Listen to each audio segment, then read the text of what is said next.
Primeiro, irmãos e irmãs, esse salmo, queria que você já aos pouquinhos já vá cantando em casa. Diz o refrão: que alegria quando ouvi que me disseram, vamos à casa do Senhor. Vai cultivando, vai cantando esse salmo, porque passará o tempo da pandemia, passará.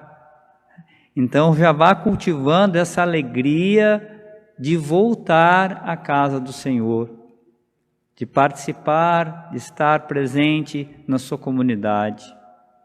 Já reze por ela hoje, reze pelo seu padre, reze pelos seus irmãos de comunidade, reze. Lembre-se, né? Lembra do tempo que você estava vindo, podendo frequentar, né? Agora, vá cultivando essa esperança, essa alegria agora da volta, né? Que bom, que alegria poder voltar à casa do Senhor. Isso traz a gente uma nova esperança, e uma esperança renovada. Quando nós chegarmos aqui, chegaremos com um espírito novo, com uma disposição nova, para servir melhor, para amar mais, para fazer uma boa confissão, para trabalhar na comunidade, para fazer uma boa comunhão sacramental, a participação da missa com mais intensidade, com mais fruto. Então cultive essa alegria, né? Já vá rezando esse salmo, é Salmo 121, 122. Já vá rezando ele, né? Cultivando essa alegria da volta, a esperança de voltar a estar na casa do Senhor, participando também da sua alegria. Irmãos e irmãs, o Evangelho é um texto bastante conhecido de todos nós. Quando Jesus fala sobre a videira, ele se identifica como a videira verdadeira. Ele é a videira verdadeira e nós somos os seus ramos. Os seus discípulos são os seus ramos. E o Pai é o agricultor. Então, o que nós podemos entender dessa parábola? Primeiro, é preciso, sem Jesus, então tem toda uma dinâmica, primeiro, da essência da vida cristã. Nós somos os ramos, Jesus é a videira. Da videira que vem a seiva para que alimente o ramo e o ramo possa dar fruto. Então, sem a videira, o ramo seca e morre. Então, sem Deus é morte espiritual. Pecado, ou seja, vida no pecado, afastamento de Deus, né? Isso é morte, isso é secar, isso é afastar-se da videira, não viver no pecado mortal, né? Então a pessoa vai se cortando da videira. É claro que Deus tem nessa vida, né, essa autoridade para nos, né, nós pedimos perdão e voltamos, somos enxertados de novo. Mas entender que sem Deus, nada. Não há vida, não há crescimento. Há só morte, seca, não dá fruto, não acontece nada. Então, por exemplo, uma coisa bem prática, não dá para pensar uma vida espiritual, por exemplo, uma vida dupla. Mas eu vou na missa, mas eu vivo no pecado. Não dá. Não vai dar fruto. Ou, por exemplo, eu vou na missa e eu fico frequentando todas as outras crenças. Não dá, não vai dar certo. Tá? Ou então eu começo a criar um caminho próprio, que não é o caminho que Cristo ensinou. Não vai dar. Não vai dar. Mancando com as duas pernas, não dá. Isso não dá fruto. Não adianta a gente insistir. Ou melhor, você pode até insistir se você quiser. Mas o fruto, aquilo que Jesus diz vai ser cortado fora. Não vai ter vida, porque a pessoa está se cortando da videira, se desligando da videira. Então, primeiro ponto é esse sentido da vida, do crescimento, né? Ou seja, para ter vida espiritual, para ter conversão, para ter qualquer projeto, para ter crescimento, sem Deus não acontece nada. Não tem fruto, não tem nada. Esse é o primeiro ensinamento. E o outro é a pessoa é o papel do Pai. Jesus diz aquele que dá fruto. Agora a gente permanece na videira. Então, ou seja, agora a gente começa a perceber, eu estou na videira, eu estou procurando viver a minha fé. No entanto, o que acontece? Isso não é uma coisa passiva. Ou seja, Deus vai intervir na minha vida. Por quê?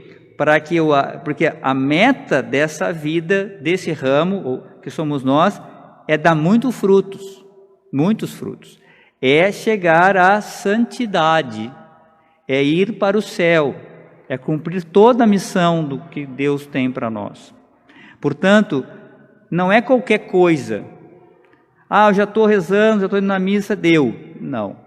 A gente pode estar inserido na videira, estar se confessando, está indo, mas, diz Jesus, aquele que dá fruto, o Pai poda.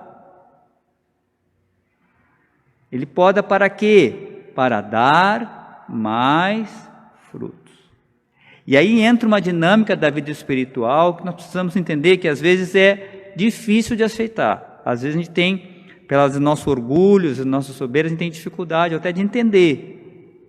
Porque a gente imagina uma vida espiritual só de consolos. Né? Mas não, muitas vezes Deus tem que fazer a poda. E a poda é uma atitude de amor para que a gente cresça. É como muitas vezes o pai e a mãe fazem com o filho quando eles corrigem o filho. Olha, filho, você não está estudando, né? Então você tem que... hoje você não vai brincar porque você precisa estudar. Né? Então, muitas vezes o pai vai, através dos acontecimentos, dos ensinamentos, da inspiração, ele vai mostrando, ele vai propondo novos desafios. Vai havendo também um processo de purificação do ramo. Às vezes nasce uma erva daninha, tem que botar um remédio, e assim Deus vai fazendo na nossa vida. E às vezes esse processo também é dolorido. E às vezes quando é dolorido a gente às vezes não aceita. Quando mostra o nosso pecado, quando mostra nossos erros, ou quando acontece um fato doloroso na nossa vida.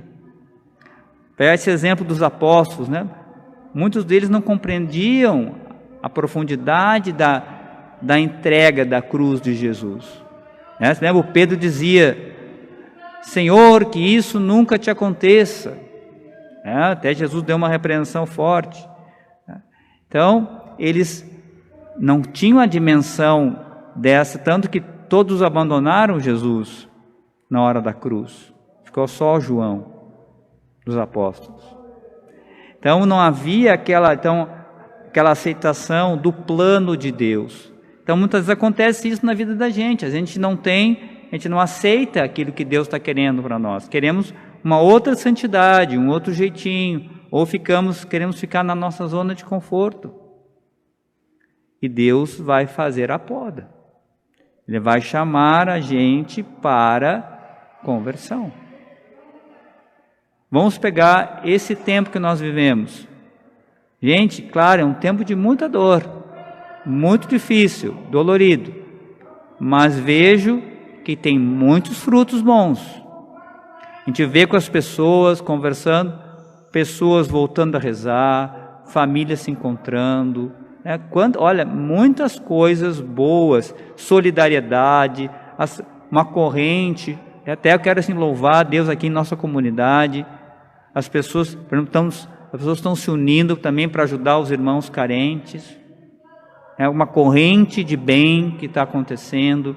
No mundo inteiro, um ajudando o outro a poder como se prevenir, como se cuidar. Então, isso são gestos de caridade, de amor. Pense quantas coisas que eram secundárias que desapareceram.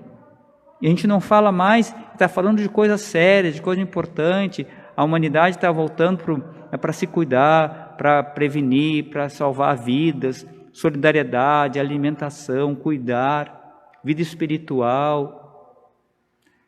Claro, no meio de um sofrimento, mas está dando fruto, está dando fruto. Está dando também bons frutos de conversão, esse tempo que vivemos. Então, nessa parábola tem essa dinâmica. Primeiro, da vida, ou seja, sem Deus não tem vida. Agora, se estamos em Deus, Deus vai fazer, agora tem a dinâmica do crescimento do ramo e dos seus frutos. Então não pode ser um crescimento desordenado, nem de qualquer jeito. Então vai ter que ser no tamanho certo, no tempo certo, do jeito que o agricultor vai determinar. Ou seja, no tempo do Pai. Então o Pai vai intervir na nossa vida, fazer a poda necessária para que a gente possa dar muito fruto. Então, tenhamos aqui essa atitude, vamos renunciar à nossa soberba, ao nosso orgulho. Ser de fato como filhos amados, vamos cultivar a virtude da humildade e procurar essa confiança na providência de Deus. Essa confiança naquilo que Deus está fazendo. E aqui não posso deixar de dar o exemplo maior para nós, que é Maria. Ela, como discípula perfeita, ela soube viver exatamente isso. Ela soube realmente deixar-se modelar, deixar-se conduzir. E foi esse ramo que deu frutos maravilhosos, todos os frutos possíveis, onde o Pai pôde fazer tudo o que Ele queria. E ela deu muitos. Então, também exemplo de Maria e dos santos, que nós também tenhamos confiança na condução da vontade de Deus.